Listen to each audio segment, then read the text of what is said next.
Cierto, me estoy enterando, se me había olvidado comentarte, Toño, que el ex presidente de Perú, Alejandro Toledo, fue sentenciado a 20 años y 6 meses de prisión. No sé si ya lo habías visto, Sí, por el caso de corrupción del caso de Brecht. ¿sí? Bueno, si ya lo habías comentado, déjame dar mi opinión, mi editorial. ¿Y en México para cuándo, apá? Si en Perú ya tienen ensartado a un expresidente, otro hasta creo, si recuerdo bien, Alan García se suicidó. Y en México, y en México tenemos disfrutando de las órdenes a domicilio del Junan al ex director de Pemex, Emilio Lozoya, ¿no? Porque ya no está en el bote, está en prisión domiciliaria, ¿no? ¿Qué pedo? ¿Por qué en México le seguimos debiendo en temas de justicia tanto al pueblo? ¿Será por el Poder Judicial podrido? ¿O las fiscalías? ¿O todo junto? Pregunto, nada más pregunto, porque soy muy mal pensado. A ver, don David, ¿qué siguen gritando los trabajadores del Poder Judicial que no quieren la, la reforma, lo que ya está en la Constitución? ¿Qué dicen? ¿No queremos ser como Venezuela? Les digo que hasta para protestar andan meando fuera del vacín. Échalo, David.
Bueno, mientras estos decenas de hombres y mujeres del Poder Judicial llegan a defender los privilegios de, por ejemplo, ministros de la Suprema Corte de Justicia de la Nación a la reunión anual de empresarios en Monterrey, uno de los ministros, Ortiz Mena, creo que se apellida el ministro, fue a Harvard. De esto habló la presidenta, ¿no? A burlarse de esto que ya está en la Constitución. Mire, se burlan de que el pueblo, o tienen miedo de que el pueblo vaya a decidir, eh, pero burlarse así, me parece que en lugar de ayudarse, ¿cómo es? Entiende, amigo, están metiéndose políticamente hablando un tiro en la pata. Esto ocurrió en Harvard, ¿eh? A ver, échalo, David. Requirements to be elected, and again, we still have the enabling legislation, are, and I kid you not, having a 3.0 grade point average. Our Constitution says that now. And 5 letters of recommendation from your neighbors. If you have those, if you meet those requirements, you can be proposed to the Supreme Court, provided you win an election. Yo pregunto, ¿qué tiene de malo que entre los requisitos tengas que presentar 5 cartas de tus vecinos dando referencias tuyas? No. Si yo creo que si conocemos a hijos de puta muchas veces son cuando los vecinos se portan culebras con uno. Cuando el pueblo te apoya, cuando tú eres honesto, lo sabe el vecino y lo sabe la mamá de Panchito. ¿Por qué se tendrían que burlar? ¿O por qué tendría que decirlo así para la sorna, para que se burlen allá en Harvard de nuestra reforma al Poder Judicial? Yo pregunto si este ministro, Ortiz Mena, tendrá 5 vecinos que puedan dar cartitas sin tener que comprarlas, ¿eh? 5 cartitas de vecinos que den testimonio de su honestidad. Y esos güeyes que se rieron, Petulantes. pues sí, son los soberbios de los que saben de leyes en Estados Unidos. Oye, Vicente, pero es que no está siendo ni siquiera honesto de principio este infame ministro de la Suprema Corte de Justicia, el tal Ortiz Mena, porque este es uno de los requisitos, pero otro de los requisitos es obviamente ser licenciado en Derecho, tener los estudios. Sí da a conocer que se necesita una calificación de 3 en cuanto a universidades acá en Estados Unidos, es un 9 de promedio, específicamente en las materias en las que se va a dedicar el impartidor o impartidora de justicia, pero también está pues toda esta amplia gama de incidencias que se requieren para que uno pueda ser juzgador en México. Y simple y sencillamente va ahí verdaderamente como un traidor, como un infame apátrida, a que se burlen los petulantes de una escuela de la Ivy League muy reconocida, que es Harvard, de México y de los mexicanos. A mí eso me parece... Eso también traiciona a la patria, ¿no? Pues sí, es una traición a la patria, pero además lo exhibe como una patria de este sujeto, que además ni constitucionalista es. Él es especialista en derecho fiscal. Él fue, de hecho, nominado, apuntado por el expresidente espurio Felipe Calderón antes de irse. Te estoy explicando más o menos de dónde viene este tipejo, ¿no? Y él, pues va ahí a Harvard a darse su baño de pureza. Toño, entiéndelos. Para ellos era más importante una recomendación del presidente de México que 5 cartitas pedorras, ojo, lo digo con todo el sarcasmo del mundo, de los vecinos que puedan dar fe de su honestidad y de su integridad, ¿no? Esa es la petulancia de la que hablas, de la soberbia de la que hablas. Suscribo lo que has dicho. Y no es el único, ¿eh? Estoy viendo que el ministro González Alcántara Carrancá también trae esta campañita.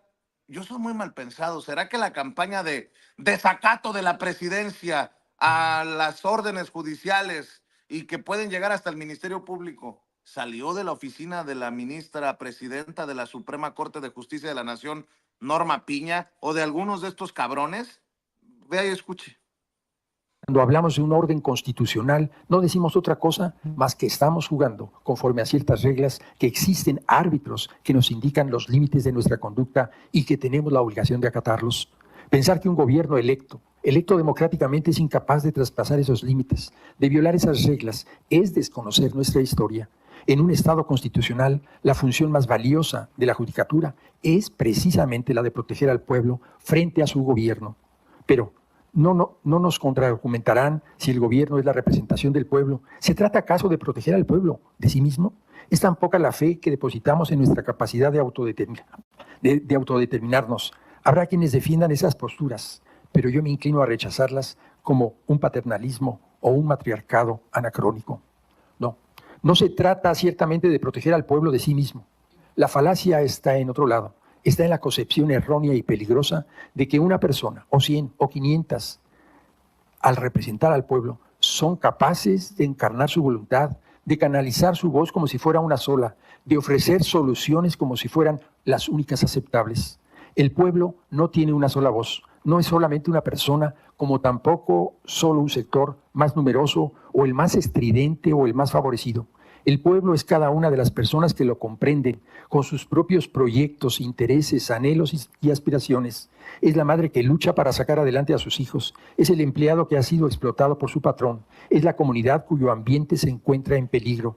En este punto, en la atención de los pequeños detalles de cada caso, de cada experiencia de vida, que los jueces conocemos al pueblo desde una perspectiva de las otras ramas del gobierno, no. Pero esas voces individuales se disuelven muchas veces en esa marea de la opinión pública, esa que, como en cualquier democracia, se corteja durante las campañas y como siempre que hay marea, hay un riesgo de que alguien resulte ahogado. La independencia judicial, señoras y señores, entonces resulta la garantía que cuando esto llega a suceder, habrá alguien dispuesto a adentrarse en el agua y rescatarla a quien se ahoga, priorizando su vida por encima del capricho de la marea. Muchas gracias. Ahora resulta que estamos mareados. Pues si el pueblo va a votar, no solamente los taqueros, no solamente las amas de casa, no solamente los periodistas, todos vamos a votar. Se les hace así el sisirisco, porque saben que la gente no va a votar por los mismos. Habrá sus honrosas excepciones, pero que no mamen, por favor. Se sienten dueños de la verdad absoluta, se sienten dueños. Cabrones, primero saquen de la cárcel, actúen para que no haya gente inocente o gente con décadas en el bote sin una sentencia. O sea, por favor actúen para que los que nos deben dinero, que no fue el mismo ministro el que metió a su cajón y no lo sacó por meses el expediente de Ricardo Salinas. Ya lo entendí todo. Ya lo entendí todo. Vicente, pero es que hay otra cosa. Van a Harvard a darse sus baños de pureza, en el Harvard donde estudió, por cierto, Kaczynski, el Luna Bomber, ¿no? Pero van ahí a Harvard a darse sus baños de pureza, se creen los grandes juristas que México necesita. Pero, ¿cuál es el problema? Sigo con esto, de que sea el pueblo el que elija.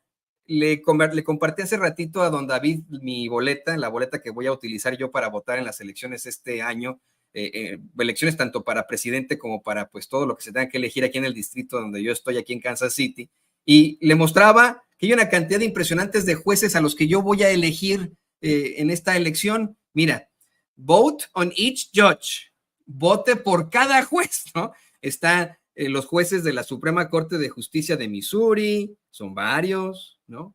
Hay jueces para la Corte de Apelaciones, esa es la página si quiere donde hay Corte de Apelaciones del Distrito del Oeste, jueces de circuito en el Distrito 16, más jueces de circuito, jueces de división. Toño, por favor, ¿cómo es que tú vas a llevarle la contraria a esos ministros que dicen que en Estados Unidos no se vota por jueces, por magistrados, por ministros?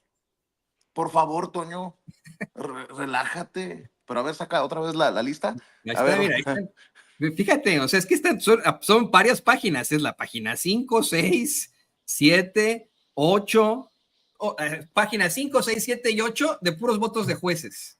Estamos hablando, fíjate, de la jueza Kindra James Stockdale, Lauren Barrett, Janine K. Rodecap, Jeff Keel, Mark A. Stiles, Jessica Agnelli Kasabic, Yaila Otto, Charles Mackenzie, Marty Seaton, James Kanatsar, Gary D. Witt, Janet L. Sutton, Cynthia Lynette Morton, Ginger Gutsch y Kelly G. Broniak. Me faltaba por ahí Norma Piña Hernández. Bueno. No, pero fíjense, porque ese es otro de los argumentos, es que son tantos impartidores de justicia que no van a dar las boletas. Pues cómo no, aquí están, aquí en Estados Unidos votamos por nuestros jueces, el Estados Unidos que tanto maman ustedes, ¿no? Están ahí, es que si lo dice Estados Unidos, si lo dice Harvard, entonces sí, hay que burlarnos de que pidan cartas de recomendación de los vecinos. ¿Qué razón tienes, Yo me pregunto si los vecinos de estos ministros de la Suprema Corte de Justicia de la Nación, en estas mansiones que tienen, los deben ser sus vecinos ahí de varias hectáreas, hablarán muy bien de ellos, dirán, no, sí, ¿sabes qué? Para mí el ministro González Alcántara Carrancá me ayudó el otro día con un problema que tenía. No, sí, Ortiz Mena es súper buena onda y nos apoya y me regresó la tanda ahí que le presté la otra vez. No sé si ellos podrían obtener esas cartas de recomendación de sus vecinos. Yo no lo recomiendo, Si a mí como mexicano me preguntan ahí en Harvard, que no lo van a hacer, oye, ¿tú me recomiendas al ministro Ortiz Mena de la Suprema Corte de Justicia? No. Lo apuntó Felipe Calderón, el espurio Felipe Calderón, que tuvo un narcogobierno con un narcote de secretario de Seguridad Pública Genaro García Luna. No, por supuesto que no lo recomiendo. ¿Me recomiendas a González Alcántara Carracá? Menos. Ni se diga de Lanes Potisek, Piña, todo eso. No lo recomiendo.